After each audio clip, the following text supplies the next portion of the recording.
لك من العلم إنك إذا لمن الظالمين. الذين آتيناهم الكتاب يعرفونه كما يعرفون أبناءهم وإن فريقا منهم ليكتمون الحق وهم يعلمون. الحق من ربك فلا تكونن من صدق الله العلي العظيم.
بسم الله الرحمن الرحيم.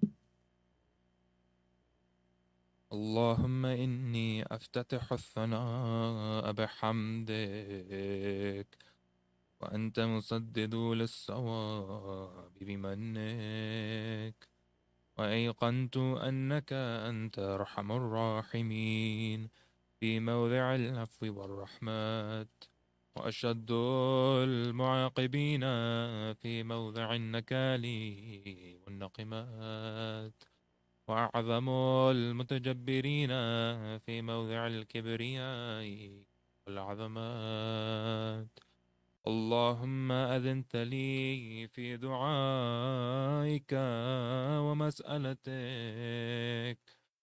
فاسمع يا سميع مدحتي، وأجب يا رحيم دعوتي، وأقل يا غفور عسرتي.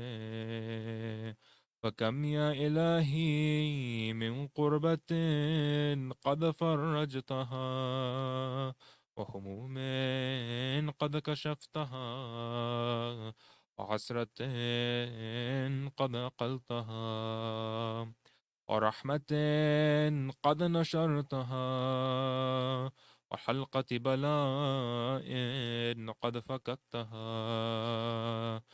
الحمد لله الذي لم يتخذ صاحبة ولا ولدا، ولم يكن له شريك في الملك، ولم يكن له ولي من الذل، وكبره تكبيرا. الحمد لله بجميع محامده كلها، على جميع نعمه كلها. الحمد لله الذي لا مضاد له في ملكه، ولا منازع له في أمره. الحمد لله الذي لا شريك له في خلقه، ولا شبيب له في عظمته. الحمد لله الفاشي في الخلق يمرو، وحمده الظاهر بالكرم مجدو، الباسط بالجود يديه، الذي لا تنقص خزائنه ولا يزيده كثرة العطاء إلا جودا وكرما، إنه هو العزيز الوهاب. اللهم إني أسألك قليلا من كثير مع حاجة بي إليه عظيم، وغناك عنه قديم، وهو عندي كثير، وهو عليك سهل يسير. اللهم إن عفوك عن ذنبي، وتجاوزك عن خطيئتي، وصفحك عن ظلمي، وسترك على قبيح عملي، وحلمك عن كثير جرمي، عندك مكاني من خطئي وعمدي.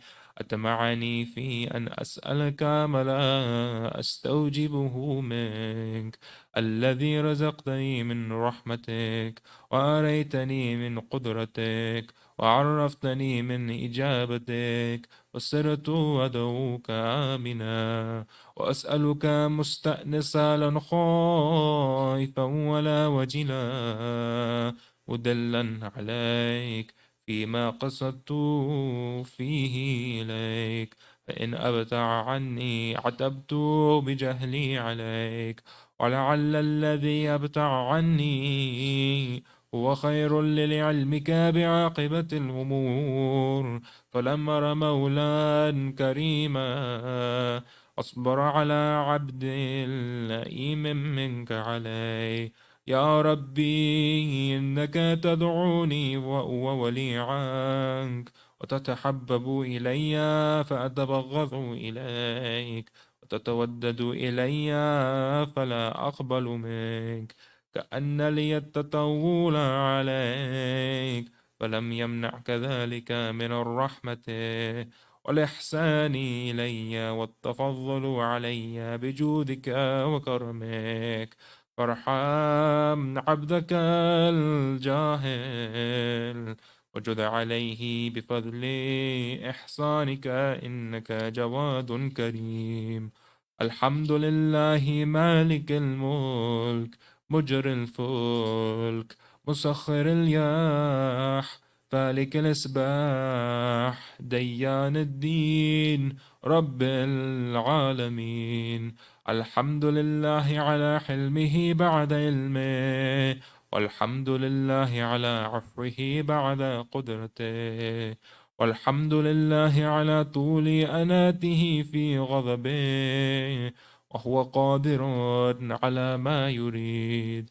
الحمد لله خالق الخلق، باسط الرزق، فالق الإصباح، ذي الجلال والإكرام والفضل والإنعام، الذي بعد فلا يرى، وقرب فشهد النجوى تبارك وتعالى.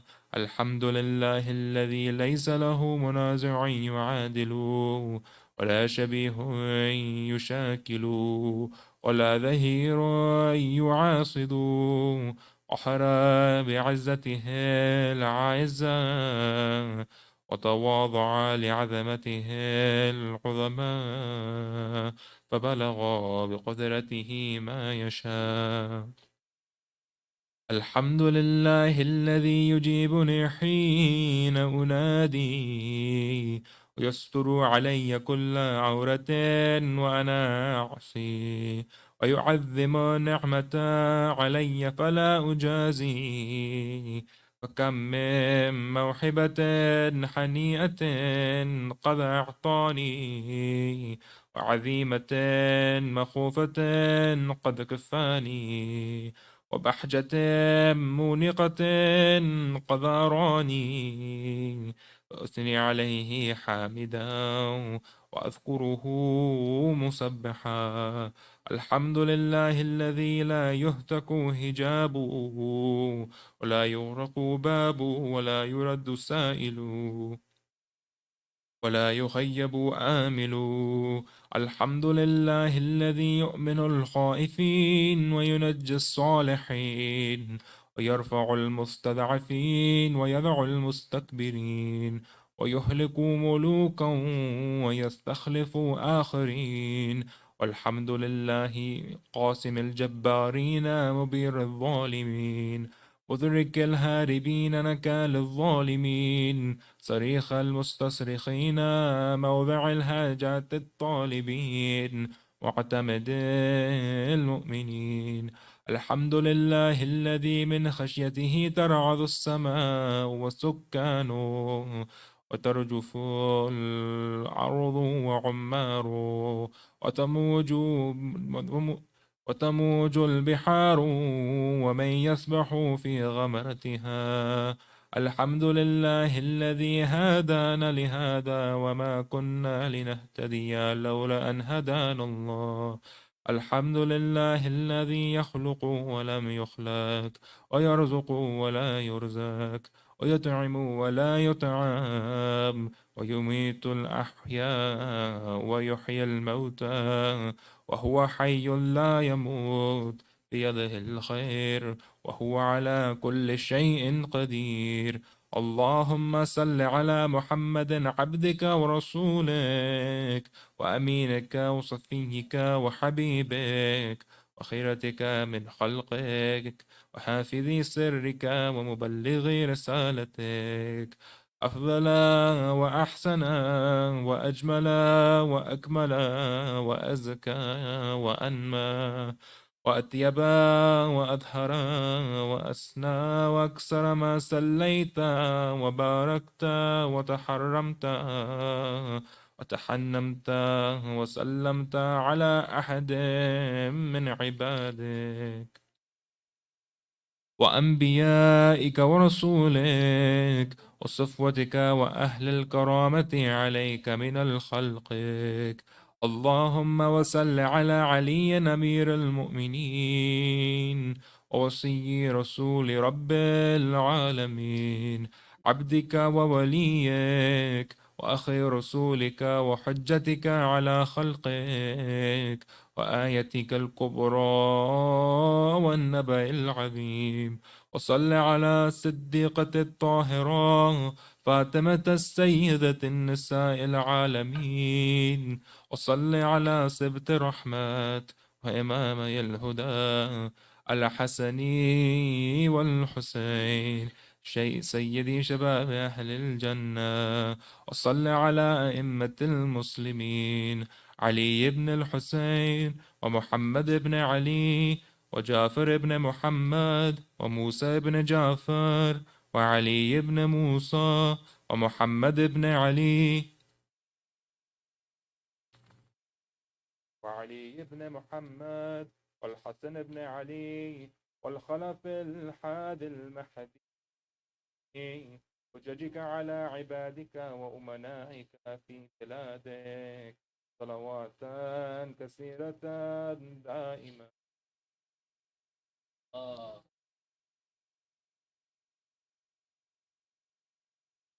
اللهم وصل على ولي أمرك القائم المؤمل والعدل المنتظر، وحفه بملائكتك المقربين، وأيده بروح القدوس يا رب العالمين. اللهم اجعله الداعي إلى كتابك والقائم بدينك، استخلفه في الأرض كما استخلفت الذين من قبله، مكن له دينا الذي ارتضيته له، عبدله من بعد خوفه أمنا، يعبدك لا يشرك بك شيئا. اللهم أعزه وأعزز به، وانصره وانتصر به، وانصره نصرا عزيزا، وافتح له فتحا يسيرا، واجعل له من لدنك سلطانا نصيرا. اللهم أبهر به دينك وسنة نبيك، حتى لا يستخفي فيها بشيء من الحق مخافة أحد من الخلق. اللهم إنا نرغب إليك في دولة كريمة تعز بها الإسلام وأهله، وتذل بها النفاق وأهله، وتجعلنا فيها من الدعاة إلى طاعتك والقادة إلى سبيلك، وترزقنا بها كرامة الدنيا والآخرة. اللهم ما عرفتنا من الحق فحملنا، وما قصرنا عنه فبلغنا.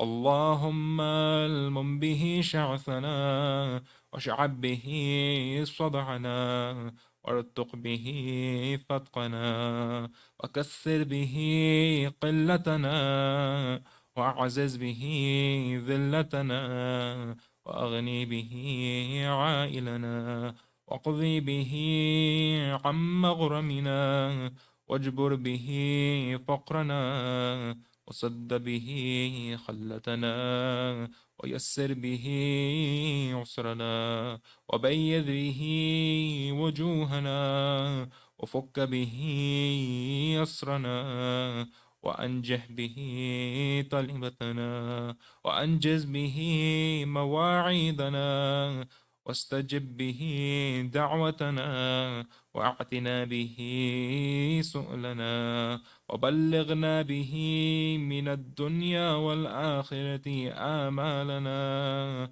واعتنا به فوق رغبتنا.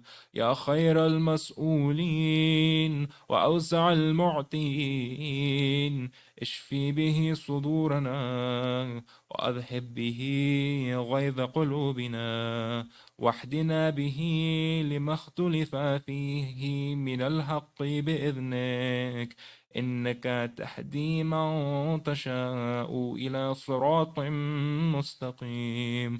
انصرنا به على عدوك وعدونا، إله الحق. آمين.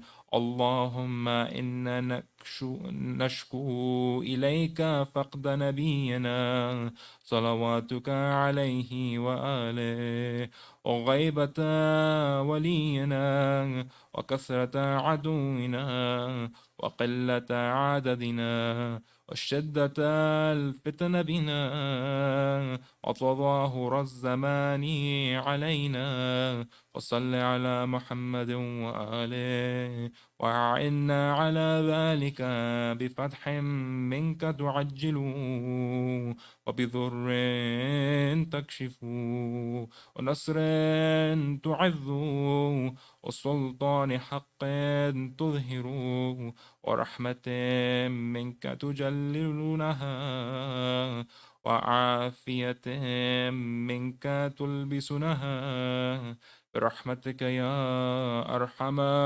الراحمين. اللهم صل على محمد.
Assalamu alaikum, brothers and sisters.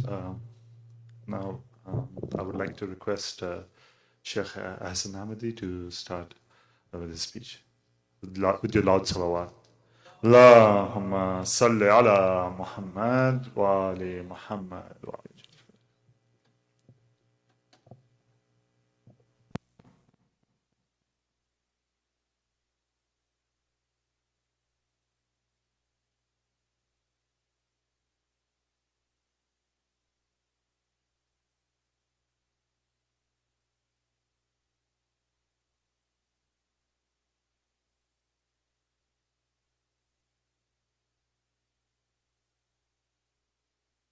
بسم الله الرحمن الرحيم صلى الله على سيدنا ونبينا وحبيب قلوبنا وشفيع ذنوبنا أبي القاسم المصطفى محمد اللهم صل على محمد وعلى أهل بيته الطيبين الطاهرين ولعنة الله على أعدائهم أجمعين من الآن إلى قيام يوم الدين ولا حول ولا قوة إلا بالله العلي العظيم وأما بعد فقد قال الله الحكيم في محكم كتابه أعوذ بالله من الشيطان الرجيم بسم الله الرحمن الرحيم شهر رمضان الذي ينزل فيه القرآن هدى للناس وبينات من الهدى والفرقان. The month of Ramadan is one in which the Quran was sent down as guidance to mankind with manifest proofs of guidance and the criterion. بسم الله الرحمن الرحيم اللهم رب شهر رمضان الذي أنزلت فيه القرآن وافترضت على عبادك فيه الصيام وارزقنا حج بيتك الحرام في هذا العام وفي كل عام واغفر لنا الذنوب العظام فإنه لا يغفرها غيرك يا ذا الجلال والإكرام. First and most of all, جميعا سلام عليكم. Alhamdulillah Rabbil Alameen. May Allah subhanahu wa ta'ala accept all of your great deeds and amal in the beautiful month of Ramadan, especially your fasting, your recitation of the Quran, your maintaining of the prayers, and all of your great deeds. And inshallah, Allah bless every single one of us to be able to walk the path of ma'arifah and to walk the path of gaining closeness to Allah subhanahu wa ta'ala through the teachings of the Quran and the Ahlul Bayt by reciting aloud salawat. اللهم صل على محمد وآل محمد. Last but not least, let's remember all of the marhumin and marhumat of all of those who are present, all of those who volunteer, all of those who sponsor the programs. And inshallah, we can include them in some of the sawab of the majalis and ask Allah subhanahu wa ta'ala to extend His mercy and maghfirah upon every single one of them by reciting your third salawat, followed by Surah Al-Fatiha. اللهم صل على محمد وآل محمد. بسم الله الرحمن الرحيم. الحمد لله.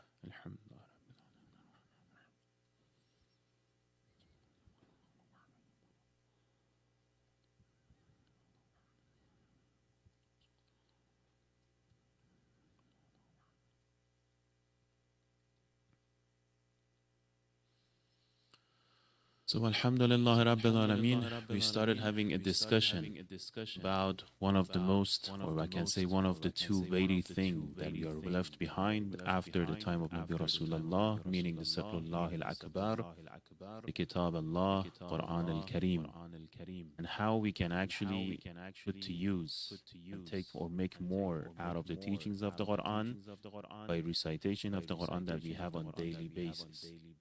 So we talked briefly about this, that it is not only like, a necessity to learn about the Arabic, like literature and grammar and rules and principles and vocabulary, as that plays one major role, yes. But at the same time, we have this other aspect when it comes especially to the Quran, that we all can actually practice even if we do not know that much of the Arabic, even if you're not that familiar with the language. And that's the topic of tadabbur fil Quran. meaning like most of the aspect of thinking and contemplation on the ayahs of the Quran, it comes from the common sense that we have. What's the requirement for it? You have to spend time on it. You have to make sure we practice it. You have to be consistent on practicing it. So we were going about different examples, but before that, just to prove my point, there's a beautiful hadith in which Imam Sadiq alayhi salatu wasalam is talking to Allahumma salli ala Muhammad wa ali Muhammad. He's talking to actually to one of the scholars of his time who is known to be a mufassir of the Quran.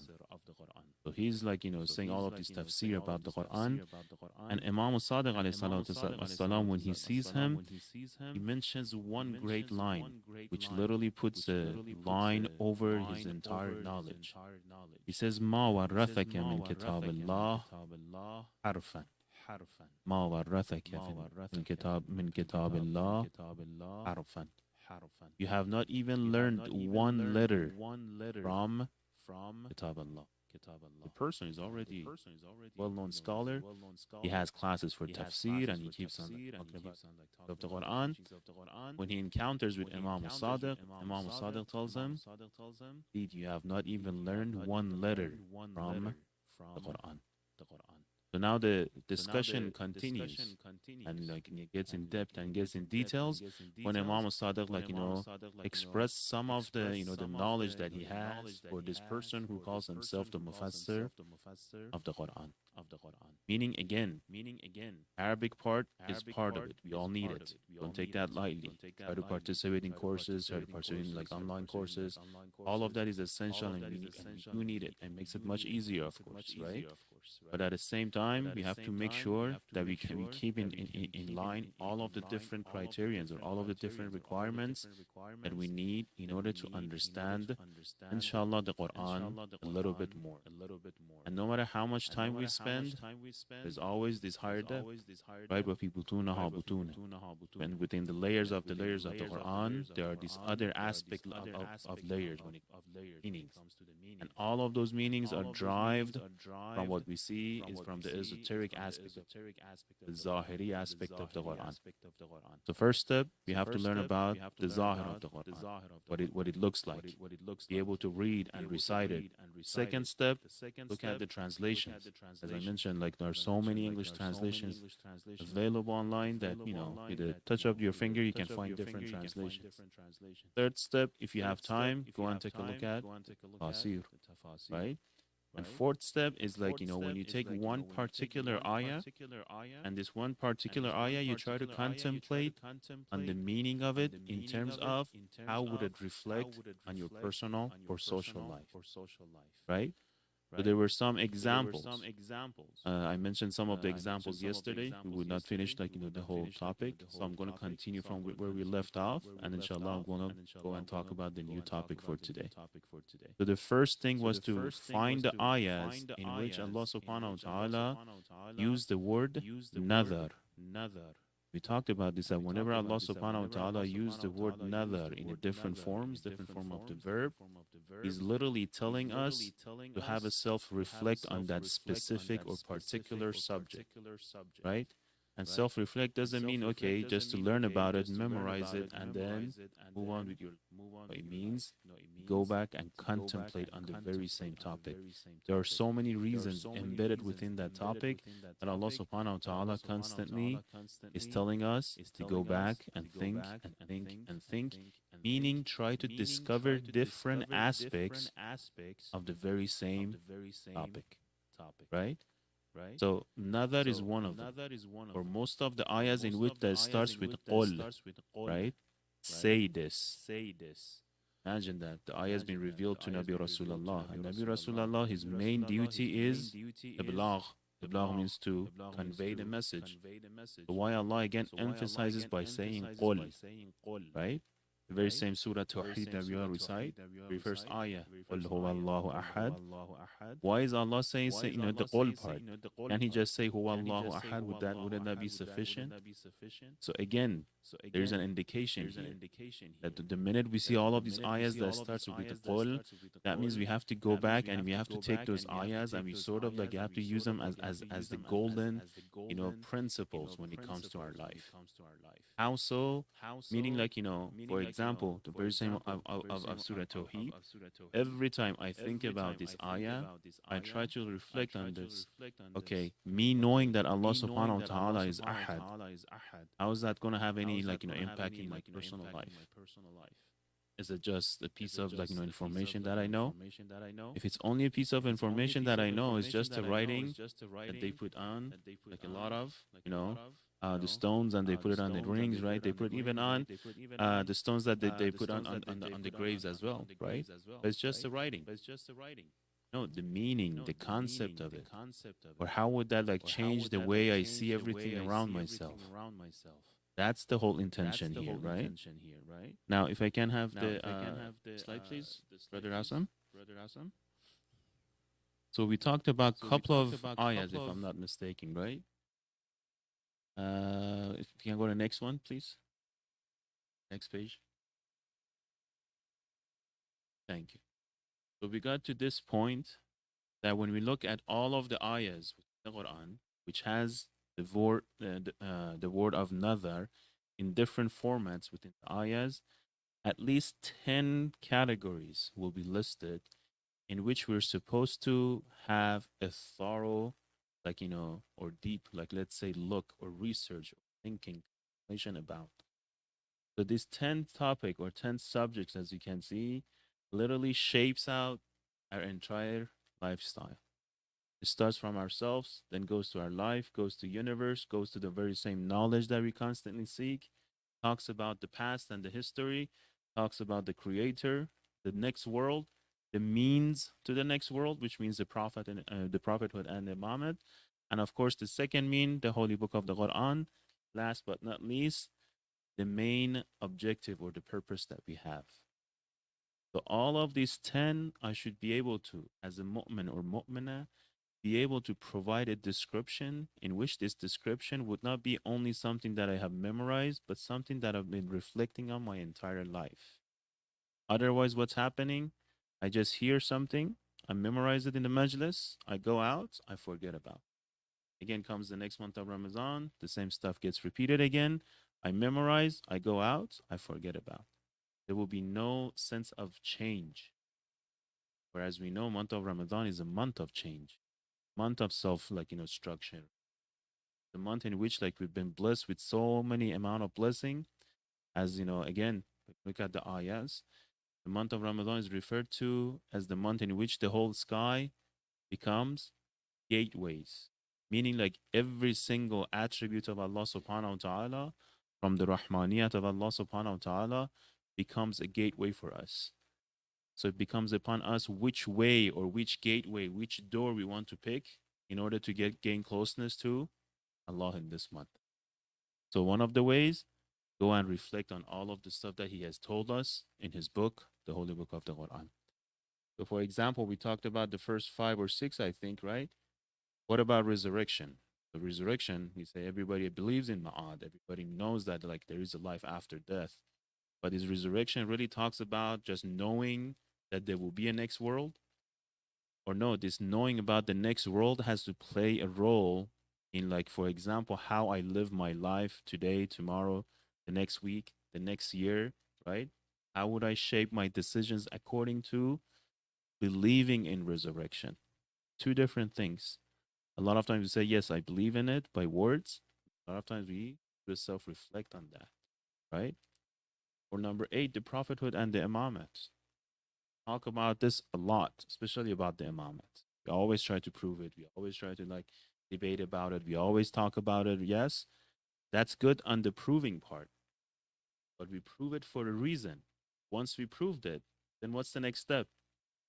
Let's imagine if the entire 7 billion people of the world, they accept our argument about, like, proving the imamate.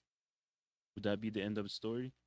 Alas, everybody's like done, everybody's guaranteed, or that's just the beginning point. All of this we were doing is to get to that, like to the practical steps of it. So the whole topic of prophethood or imamat or the vilayat as we speak of, how is that reflecting our life? How much, to what extent am I like actually following the path, the imam? How much of the role model do I actually take them for myself when it comes to values, when it comes to the way they make decisions, right? So when it comes to the topic of prophethood and imamat, that's number one thing to consider. The number one, the knowledge that's been given to them is like, it's not a knowledge that me and you we will be able to find within books. Obviously, it's a different type of knowledge. That's why there's no mistake in that knowledge. The knowledge that me and you gain from going to school and universities is always subjected to change. It advances, develops, it becomes like, more thorough, it becomes more detailed. There will be more discoveries, right? They refer to it as ilm husuli, something we acquire. It's always subjected to mistakes. But the knowledge in which we're talking about here is that real sense of knowledge comes from revelation. It has absolutely no flaws. It has absolutely no like breakings within. It's like a solid reality. That's why it has no mistakes in it. It talks about the topic of infallibility and isma, right? So we have access to this one, but how to practice it? Again, the main underlying point is how, right? We don't want to talk about the what. The what, mashallah, everybody's expert already. The Holy Quran, the very same thing. We all know it. We all like to, like, for example, recite it. Perhaps we even push our kids and like children to go and memorize the Quran. We always sign them up for the Quran classes. Yes, but that's the first step. What about the second step, which is even more important than the first step? A lot of people, they would not probably know the Quran, but when you look at their life, they're living the life of the Quranic lifestyle. But a lot of us, including speaker, we may know the Quran by recitation. When it comes to our actions, when it comes to our moral values, when it comes to the way that like we feel and we think, we speak otherwise. Last but not least, worshiping and ubudiyah. This is an interesting topic as well. Like, why do we have to even have ubudiyah towards Allah subhanahu? The topic of servitude, right? What is our mentality when we talk about ubudiyah? Do we just consider ubudiyah as something that Allah says this and I'll do it and inshallah that will be the end of the day? Or no, ubudiyah has that it literally is focusing on the connection that we have towards Allah subhanahu wa ta'ala, and the stronger this connection becomes, the more sincerity we see in the right? So it's a gradual process. It's not a one-time deal. So it's like a lot of times, especially in the month of Ramadan, or for example, on the Layali of Qadr and the nights of Qadr and nights of destiny, we always have this question: is there one particular action that we can do in order to gain it all? One strike, and you win it all. What's the answer for that one? It's not about one single action or one sense of perfection. No, it's about a process of gaining different types of perfection. I want to explain this a little bit more. Like, hypothetically, we constantly talk about ethical values, right? Talk about good attributes. We talk about the akhlaqi, attributes, right? But is that, the ultimate goal that we have? إني بعثت لأتمم مكارم الأخلاق, that we have it in the hadith, and we usually narrate this, right? But is that the ultimate goal that we have as a believer? Because there is this counter argument for this one. They say, hypothetically, imagine a family that the parents, they raise the kid in a way that all the kid does is according to the moral values, right? Honest kid, right? For example, who's very trustworthy, who's, for example, has like courage, has justice, right? They upbring the kid in this way that has all of the moral values, or what the ethical values that we want, it's embedded within that child. Would we call that child a perfect child from a religious or from the religion, perspective, or no? What would you say?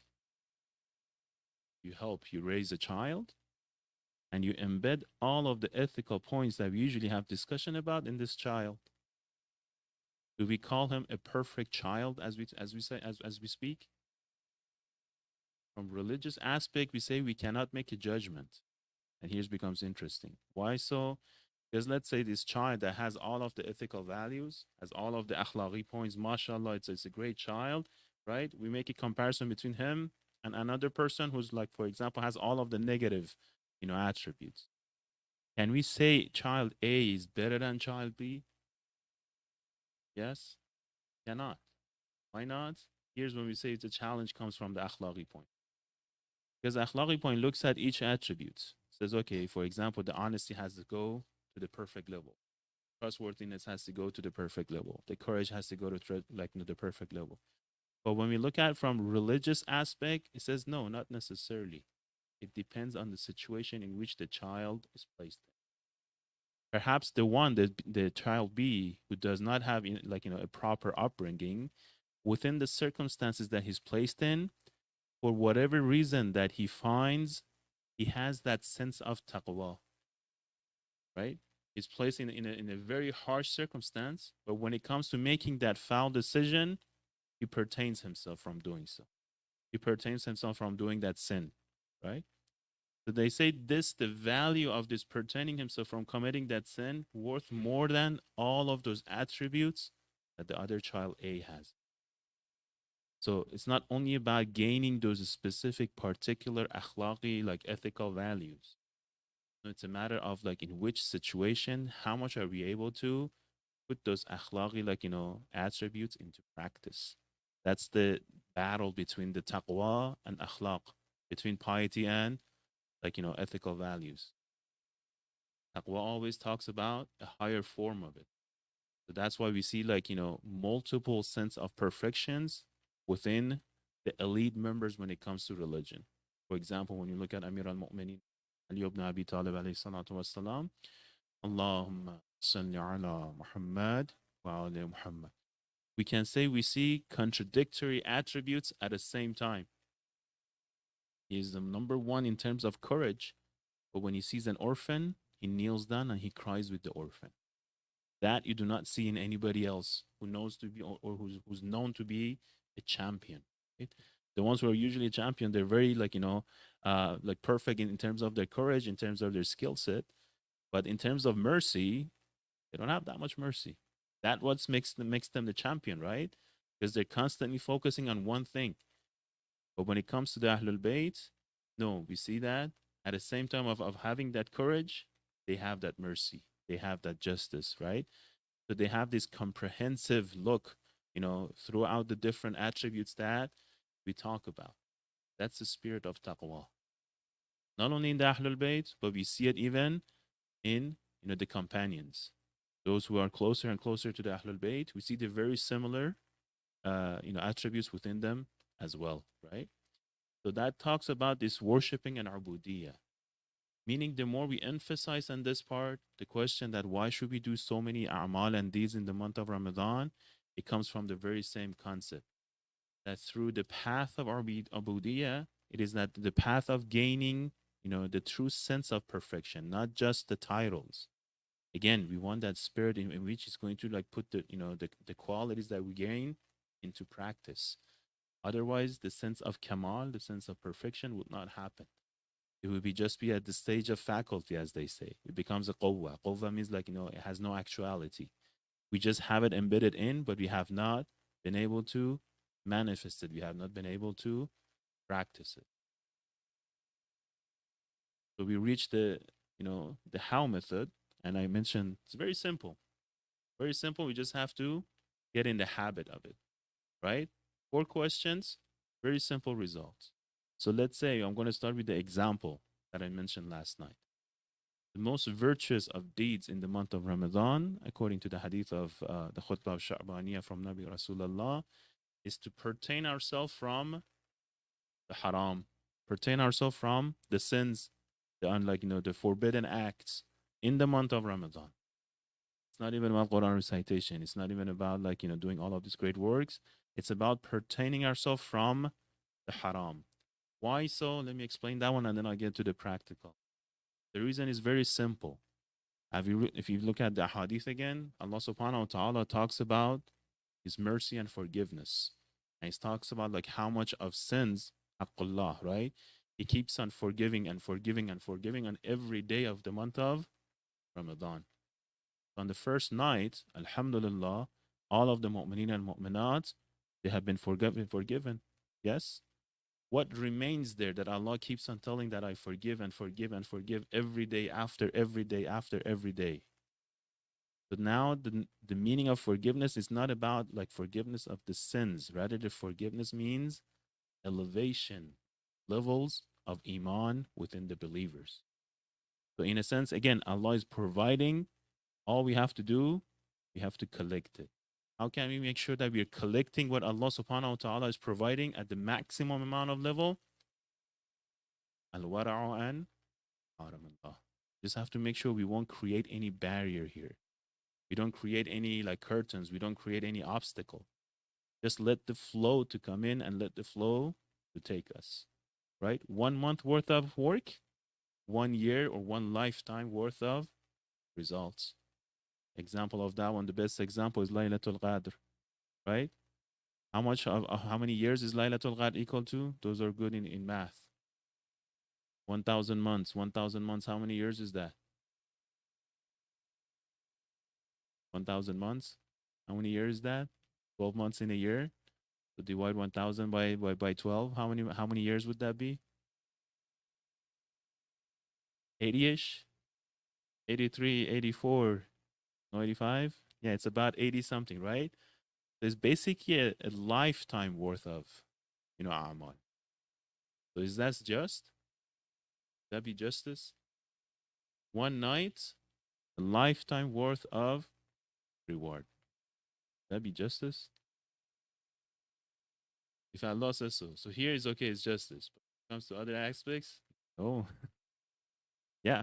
So his example is easy. They say, like, for example, imagine if somebody comes into this majlis and he's, mashallah, very like well-off person. And like he has already made a deal that if he comes to the majlis, he's going to give everybody, I don't know, $100, like, as hadiyah, right? So he comes in, he says, Salaam alaikum to everybody. He starts giving $100 to each person. And then he goes to that particular person, right? And he gives them 1,000 as a hadiyah, right? Can we say he's unfair? No. Why not? His money, number one. Number two, he made a deal to give everybody $100. So he's giving that. But for that particular person, because of the circumstance that he knows, he decides to give like 10 times more. Same thing happened, right? In the month of Ramadan, if you want to gain that amount of like virtues and blessings, the pathway to it is pertain ourselves from the haram. So that becomes our purpose, number two. From what? From where we're standing right now. Everybody has their own like bag of loads, right? I'm not here to make judgment, speaker included. So all I have to do, I have to take one specific act. Let's say I want to change, for example, the way I speak. I want to change my mood. I want to change my, let's say, temper. I want to change my control my anger. I want to change my behavior when it comes to, for example, treating my siblings. I want to change my behavior when I'm talking to my parents, right? Take one particular act. Say like I want to change this one. Why? From what to what? So let's say if I have like, anger management issues, right? If I get angry so easily, I want to make a change in that one in order to like, increase my capabilities, limitation, right? By which means or by what means? What can I use in the month of Ramadan, for example, to focus on my anger? What can I do in month of Ramadan to focus on, for example, not listening to the haram music, not watching, for example, haram scenes, right? Not hanging out with the people that I should not be hanging out, right? What means can I use in the month of Ramadan? And again, in the month of Ramadan, we have so many helps because by the way of fasting and the way of hours that goes, and usually like, by the evening, as we get closer to the iftar, we get tired already, especially right before the speech, right? So we already don't have that that enthusiastic about like, socializing. So that's again another help for us. It says Allah subhanahu wa ta'ala is providing the ground for us ready. For what purpose? The purpose of obedience. Purpose of like, again, expanding the ma'arifah that we have, expanding that acknowledgement that we have towards Allah subhanahu. So what changes can we make in the month of Ramadan? So this is like a personal plan for each one of us. Run this analysis on everything that you want to do and maintain it for 1 month. 1 month to 5 days is already passed, right? So 24 days. And then we can see the results. And here is like how we can see how the teachings of the Quran come to practice and will come to our assistance, inshallah. Right? So very simple. From which status, the status that we're in, towards what perfection that we're trying to draw for ourselves, using what type of means, and for what purpose. 4 simple questions and inshallah answers. So that being said and done, let me give you guys a story, inshallah, and I will try to wrap up the discussion for today. So a lot of times when it comes again to the spiritual growth, especially in a like blissful months, month of Ramadan, month of Muharram, month of Safar, that we have all of the majalis, we tend to look for quantity of deeds, right? How much more of the deeds I can do. But when we look at the teachings that we have, it's not always about quantity. What actually matters is the quality, right? So there's a famous story by one of the students of Marhum al-Khodaki. Those who have gone to Mashhad, they probably know that a lot of people, they go, there's this courtyard called Courtyard of Jumhuri. As you enter, it has 2 entrances. The one on the right, there is a grave. It's actually 16 meters down from the surface. And there is a story for that one as well. The grave belongs to this alim who's known as Marhum al-Khodaki. Nukhod is that the chickpeas, right? He was known for it because he would say Bismillah ar-Rahman ar-Rahim. He would recite the Surah Fatiha on chickpeas. He would give that to people. People would eat it and they would get shifa. That's how famous he was. And people were like traveling like a lot of from far distances to his village just to get those chickpeas from him. So when he passes away, he makes a will. He says, if you want to bury me in the haram of Imam al-Raza, make sure you dig the ground 16 meters down, then you bury my body. 16 meters, right? That's a lot. Then at that time, nobody knew why. But because he had made a will, they went by it. The reason for it, the wisdom behind it, like revealed about like, let's say 30, 40 years after his passing time. And that was when they were doing construction underneath the holy shrine, because they made this like sort of like a circle underneath the holy shrine, in which was going through a lot of older graves. 16 meter would fall even below the construction. So even they did the construction, the grave, his grave is already like sound. But that's not my point. The point is, he had one student, one of the students that he had, Ayatollah Burujerdi, who was the number 1 Maraja that everybody knows, establisher of the the teacher of so many scholars, so many of the Maraja, the number 1 figure that we know, and he was the one grand Maraja of his time. At his time, there was not that plurality of Maraja, but one grand Maraja, and that was Ayatollah Burujerdi. Imagine him would invite the student of Marhum al-Khodaki to go on a member where? In the city of Qom. Right? So you can see the status. So one day, Marhum al-Burujerdi asked this student, tells him, you have to tell me something here. I've been studying my entire life. How many years? How many years of worth of like teaching and having different students, writing different books, having different schools. But when you go on a member, the way you talk, the way you have a speech on the member, the way you have the khataba, it affects every single person. To the point that me, like talking to himself like Marhum Burujerdi, no matter what I do, I cannot be as influensive as you are when you go on a member. What's the secret? Obviously, the student, he tries to pretend that doesn't know what Marhum Burujerdi talks about. He says, no, Allahu Alam, Allah has given me the results. Alhamdulillah, Rabbi, we're thankful to Allah subhanahu wa ta'ala. Marhum Burujerdi says, no, I'm not going to let you go unless you tell me. Right? Constant, right? Again, keeps on asking and asking. Finally, the student tells him, says, okay, I will tell you, but you cannot tell anybody unless, by the time I pass away. Burujerdi says, okay, no problem. What did you do? This is simple. One day I was doing a ziyarat in Iraq, and I went to Samara. Samara, as we know, the house of these 3 imams, right? We have 2 imams buried there. Imam Ali al-Naghi alayhi salatu wassalam, Imam Hassan al-Askari alayhi salatu wassalam, and we have the mother of our Imam of time and the auntie of our Imam of time, all being buried in the same city. So basically, Samra is the house for three Imams: a 10th Imam, 11th Imam, and 12th Imam, up to the age of 5. So I went there for ziyarat, and this goes back to about 60, 70, 80 years ago.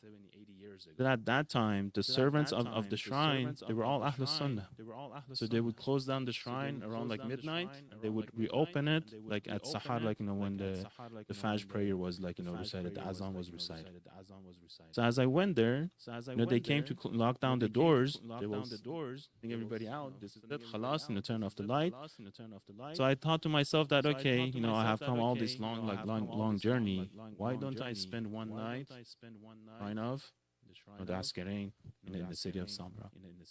So I piled up, I collected whatever money I had, I gave it to the servants. Told them, you guys want to lock the doors anyway, so go ahead and lock it, leave me inside. You go and come back in the morning. I'm not going to do anything. What am I going to do when the doors are locked? So first they said no, but when they saw the money, it made sense. They took the money, they locked the door, they went. Now I found myself all alone, but alhamdulillah, next to the shrine of Imam al-Askari. So I started doing tawassul, I started doing namaz, I started doing du'as and recitation. And I started realizing that, okay, it's not working for me. I have to do something. I have to spice, as they say. So I started remembering that one of my colleagues told me that whenever you interact with the noble, people, if you tell them that you're the guest of their house, they will take care of you. Number one. Number two, if you tell them that you're the guest of their father, they will take care of you even more. So it just clicked for me. I started talking to my Imam of time. So I was saying, Ya Sahib al-Zaman, I'm a guest of a house. Guest of a house of your father, and I'm a guest of your grandfather. I started using this spice as a recipe. I started saying all of this stuff to Imam of time, saying, "Oh Imam of Zaman, oh Imam of Zaman, oh Imam of time." Because I keep on saying and saying and saying until I fell asleep. When I woke up, I all of a sudden saw the doors being opened. I saw this light coming towards me. It was so magnificent, so bright, that I became speechless. I couldn't stand up. My feet were not they were not in my control. No matter how hard I tried, I could not speak. The light became closer and closer and closer, and I had no doubt that I'm actually seeing my Imam of time, but I could not say even salam to my Imam of time. So the Imam comes, he pets me on my shoulder, and he tells me Salamun Alaykum by name. He tells me what can we do for you. Again, I'm speechless. I cannot say anything.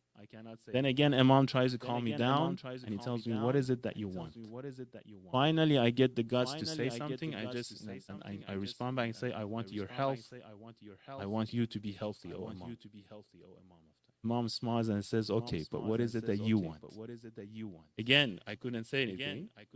I was shocked in the emotion. So I said the same thing. I want you to be healthy.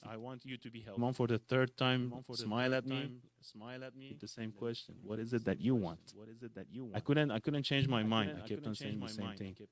So my mom started smiling even more, and he gave me, or he told me this. He said, you didn't even know how to ask for what you want. You have to go and learn how to ask. Art, right? But we'll give you knowledge. We'll give you ilm. Because from that moment on, this is what you see. So it's not only a matter of years and years of years. No. It has that secret recipe. What is that secret recipe? Is the connection to the Ahl. Especially, inshallah, Imam.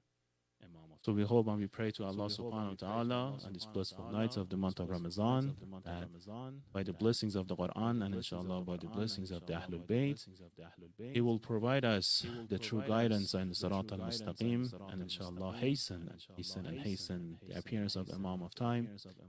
And we will ask Allah subhanahu wa ta'ala to provide cure for all of those who have come down with sicknesses, and inshallah to answer the hawaij and requests of mu'mineen and mu'minat. And Allah will ask you on the right of Quran and on the right of Ahlul Bayt to forgive all of our past sins and to have mercy upon all of the marhumin al marhumat. Oh Allah will ask you humbly to give us the tawfiq of the ziyarat of the Ahlul Bayt in this dunya, and inshallah the benefits of their shafa'ah in the hereafter. رحم الله من قرأ فاتحة مع الصلوات.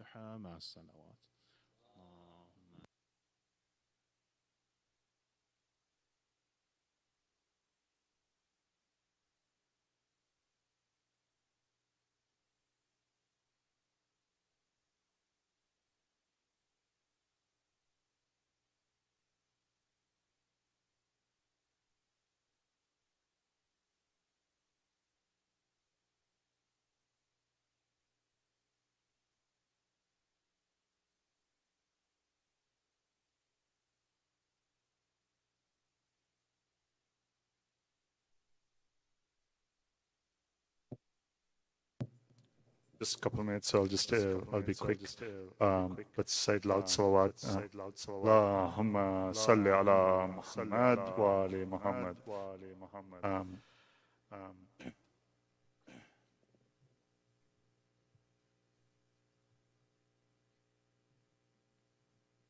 Today's sponsors are Sister Nigat Naqvi and Brother Faizzadi for their Bundi Dajat. Let's say loud salawat. Allahumma salli ala Muhammad wa ali Muhammad. For your marhumin whose name is on the monument Zara, for marhumin whose there's no one to recite Surah Fatiha, and for the marhumin of tonight's sponsors, whose names are the following: Miss Salman Naqvi binte Sayyid Ubad Naqvi, Sayyid Kamal Hassan Naqvi,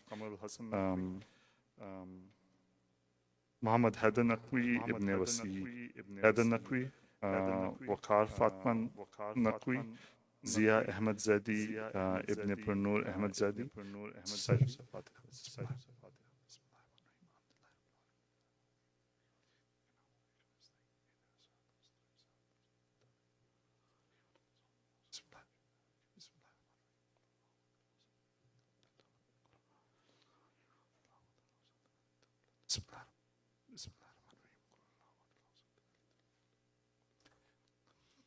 Sheikh starts his speech at 7 p.m. sharp, so I would request all of you to be here on time so we can have, get a benefit of his knowledge and his speeches. They are very wonderful. So please, I would again humbly request all of you to be here 7 p.m. sharp. Be mindful the actual program actually starts at 6:20. So the Quran recitation and the Raya Iftitah starts at 6:20. So there are people here. We should all be here kind of reciting. And again, thank you to Brother Muhammad who has been doing a wonderful job starting the program on time.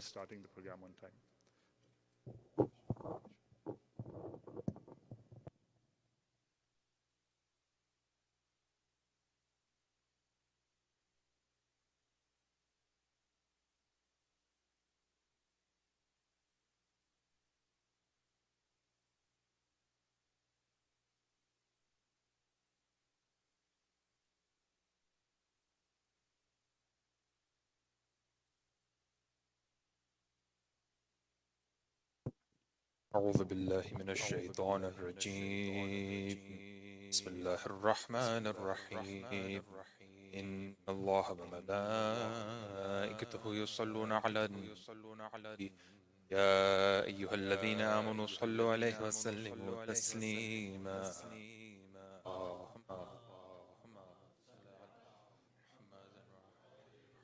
الله أكبر الله أكبر الله أكبر الله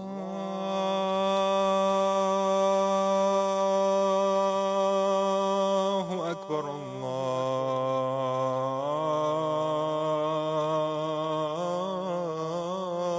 الله أكبر أشهد أن لا إله إلا الله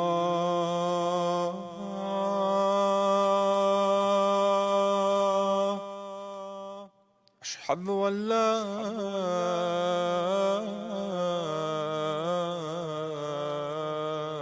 إله إلا الله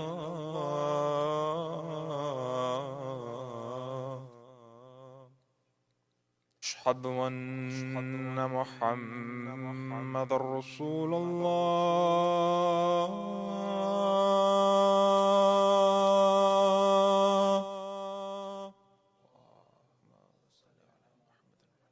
أشهد أن محمد رسول الله.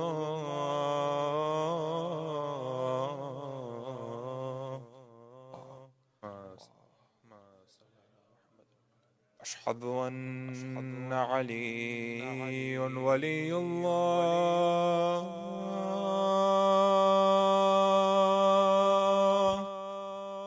أشهد أن عليا ولي الله.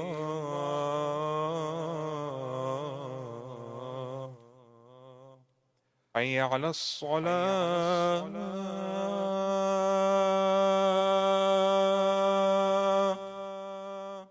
حي على الصلاة.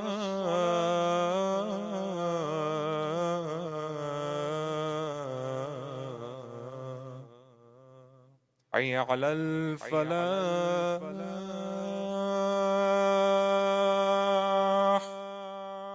حي على الفلاح.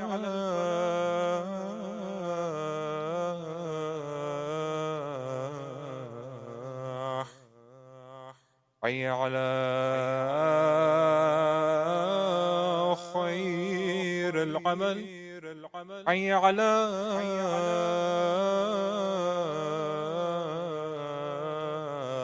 خير العمل. الله أكبر.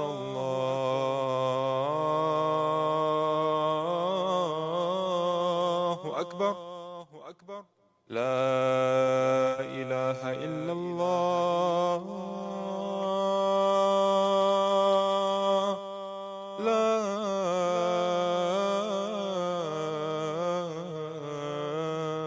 إله إلا الله.